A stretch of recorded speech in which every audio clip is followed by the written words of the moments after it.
दोस्तों आज समय आ गया है गद्दी छोड़ने का। जो साम्राज्य, जो एम्पायर ममता बनर्जी ने 14 साल में बनाया था, आज वो साम्राज्य, आज वो एम्पायर खत्म होने के कगार में पहुंच गया है। आज पूरे भारत का नज़र वेस्ट बंगाल में है। जो ममता बनर्जी ने 2021 में नरेंद्र मोदी को यानी कि बीजेपी सरकार को धूल चटा दिया था, आज वही ममता सरकार कई बड़ी चुनौतियों के सामने खड़े हुए हैं। विपक्ष पार्टी हर एक मौके में ममता सरकार को टारगेट करने की कोशिश कर रहा है। आखिर ऐसा क्या हुआ कि पश्चिम बंगाल का हालत बद से बदतर होते जा रहा है? आज ममता बनर्जी इतना कमजोर क्यों दिखाई दे रहा है? तो चलिए दोस्तों, आज हम इन सारे टॉपिक के बारे में बात करेंगे डिटेल्स में। पूरा जानकारी के लिए प्लीज अंत तक बने रहिए। दोस्तों, ममता सरकार ने पिछले 14 साल के अंदर बहुत सारे स्कीम लॉन्च किए हैं हर एक लोगों के लिए, जैसे कि हर एक महिला को 1000 रुपए देना, जो स्टूडेंट्स हैं उनको किताबें दिया जाता है, मोबाइल दिया जाता है, साइकिल, बैग्स, ये सारी चीजें सरकार देती है स्कीम के जरिए। जो किसान है उनको भी सब्सिडी मिलता है। गरीब लोगों के लिए आवास योजना है, फ्री में सरकार राशन देती है, फ्री में सरकार इलाज करती है। जिनका उम्र 60 साल से ज़्यादा है उनको सरकार हर महीने 1000 रुपये देती है। जो लड़कियों का शादी होने वाला है या फिर हो रहा है उसको 25,000 रुपये दिया जाता है। तो दोस्तों, सरकार ने ऐसे अनगिनत स्कीमें लॉन्च की है जिसके जरिए सरकार लाखों करोड़ों रुपए इन सारे स्कीम के पीछे खर्चा करती है। लेकिन इतना सब कुछ देने के बावजूद आज पश्चिम बंगाल बाकी सारे स्टेट से बहुत ही पीछे है इकोनॉमी के मामले में। एक डेवलप सिटी के नज़र में वेस्ट बंगाल आज भी बहुत पीछे है। क्या रीज़न है? देखिए दोस्तों, सबसे पहला जो कारण है, सरकार जो इतना सारा पैसा खर्चा कर रही है अपने जनता के पीछे, तो इसका एक बड़ा हिस्सा, इस इन्वेस्टमेंट का एक बड़ा हिस्सा लोन लिया जाता है। सरकार लोन लेकर इतना सारा पैसा खर्चा कर रहा है जनता के पीछे, और इसका एक ही मकसद है कि इलेक्शन के टाइम वोट कलेक्ट करना। जनता को इन सारे स्कीम्स का इतना आदत दिला दो, इतना डिपेंडेंट करवा दो कि ममता सरकार जो भी बोलेंगे जनता वही करेगा, ममता सरकार जो भी बोलेंगे जनता वही मानेगा।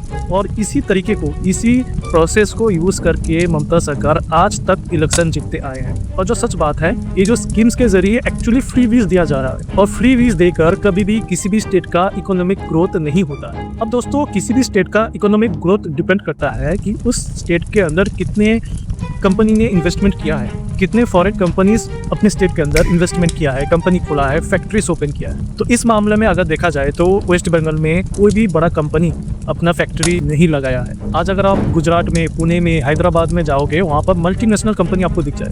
ज़्यादातर फॉरेन कंपनीज हैदराबाद में आकर बैठे हुए हैं। किसी भी स्टेट का इकोनॉमिक ग्रोथ डिपेंड करता है उस स्टेट में एजुकेशन क्वालिटी कितना है, कितना अच्छा है, और कितने लोग एडुकेटेड है।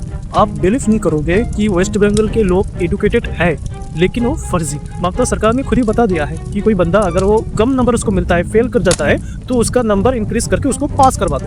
আমাদের ছেলেমেয়েরা কম্পিটিশনে যাবে, সেখানে সিবিএসই ছেলেমেয়েরা যদি 98-99 পায় আর আমাদের ছেলেমেয়েরা না পায়, তাহলে কম্পিটিশনে তারা কি করে যোগদান করবে? সেই জন্যই বাড়িয়ে দাও নাম্বার। तो अनपढ़ लोगों को भी एजुकेटेड सर्टिफिकेट दिया जा रहा है कि वो एजुकेटेड पर्सन है। वो ऐसे एजुकेशन का क्या फायदा? तो मैंने पहले ही बताया था एजुकेशन क्वालिटी कितना अच्छा है। अगर हम जॉब्स की बात करें तो वेस्ट बंगाल में जॉब्स ना के बराबर है, नौकरी आसानी से नहीं मिल पाता है, और जब जो भी नौकरी मिलता है उसका सैलरी बाकी सारे स्टेट से बहुत कम है। जो एजुकेटेड पर्सन है वो यहाँ पर नौकरी करना नहीं चाहते हैं, और जो लोग मजदूरी करते हैं वो लोग भी चले जाते हैं बाहर। वो चले जाते हैं गुजरात में, पुणे में, सूरत में, केरला में, तेलंगाना में, वहाँ पर उनको काम मिल जाता है। तो वेस्ट बंगाल में नौकरी भी नहीं है, जो मजदूर है उनको भी काम नहीं मिल पाता है, उनको अपना स्टेट छोड़कर दूसरे स्टेट में जाता है। और इन सारी चीज़ों से भी ज़्यादा जो इम्पोर्टेंट है, जिस वजह से आज वेस्ट बंगाल का हालत इतना ख़राब हुआ है, वो है करप्शन, घूसखोरी। पश्चिम बंगाल में गवर्नमेंट सेक्टर हो या फिर प्राइवेट सेक्टर हो, हर एक जगह आपको घूसखोरी, भ्रष्टाचार आपको मिल जाएगा। अभी रिसेंटली जो 26,000 टीचर्स का जॉब गया है, आप सभी को मालूम होगा, उनमें से एक बड़ा हिस्सा, लगभग 10,000 टीचर्स ने 15 लाख, 12 लाख, 10 लाख रुपए घूस दिया है। घूस देने के बाद उनको जॉब मिला है। और दुख की बात है कि उन लोगों की वजह से जो ओरिजिनल टीचर्स है, जो सच में एग्जाम देकर पास किया है, उनका नौकरी भी चला गया। तो इतने बड़े पैमाने में स्कैम हो रहा है। अब ये तो नहीं बोल सकते कि सरकार इसके अंदर इन्वॉल्व नहीं है, सबको मालूम है। लेकिन बड़ी दुख की बात है कि जो टीचर्स हैं उनका तो जॉब चला गया। जिन लोगों ने 12 लाख 15 लाख दिया था, वो पैसा भी उसको वापस नहीं मिलेगा। जितना कमाया था 7 साल के अंदर, वो पूरा पैसा रिफंड करना पड़ेगा। तो जो टीचर्स है उनको तो पनिशमेंट मिल गया, लेकिन जिन लोगों ने पैसा लिया था उनका क्या? उनको अभी तक सजा क्यों नहीं मिला? तो ये रियलिटी है। पश्चिम बंगाल में गवर्नमेंट सेक्टर हो या फिर प्राइवेट सेक्टर हो, ऊपर से लेकर नीचे तक आपको करप्शन मिल जाएगा। अब देखिए दोस्तों, सिर्फ सरकार का भी गलती नहीं है, यहाँ पर सिर्फ सरकार का गलती नहीं है, गलती वेस्ट बंगाल के जनता का भी है। आज सरकार हर एक महिला को 1000 रुपए दे रही है, और जो महिला है वो खुश हो जाती है। उनको देश में क्या हो रहा है, अपने स्टेट में क्या हो रहा है, क्या दंगे हो रहा है, क्या प्रॉब्लम है, उनसे कोई भी लेना देना नहीं है। उनको अपने 1000 रुपए से मतलब है। इलेक्शन के टाइम अलग अलग पॉलिटिकल पार्टी आपको एक 2 केजी चिकन दे देगा, एक बियर का बोतल दे देगा, 4-5 हज़ार रुपये आपको कैश दे देगा, आपको खरीद लेगा। ये होते आया है आज तक। तो आज सरकार अगर इलेक्शन में जीत रही है तो इन सारे कारण के वजह से। आज जब उनका अपना घर से 10 लाख 15 लाख रुपए चला गया, जॉब चला गया, जो पैसा इनकम किया था उसको भी वापस करना पड़ेगा, तब उनका दिमाग ठिकाने में आ रहा है। अब उनको बोलने की कोई हक नहीं है कि उनका कोई गलती नहीं है। आज सरकार जितना जिम्मेदार है तो आम जनता भी उतना ही जिम्मेदार है अपने देश के इस हालत के लिए, अपने स्टेट की इस हालत के।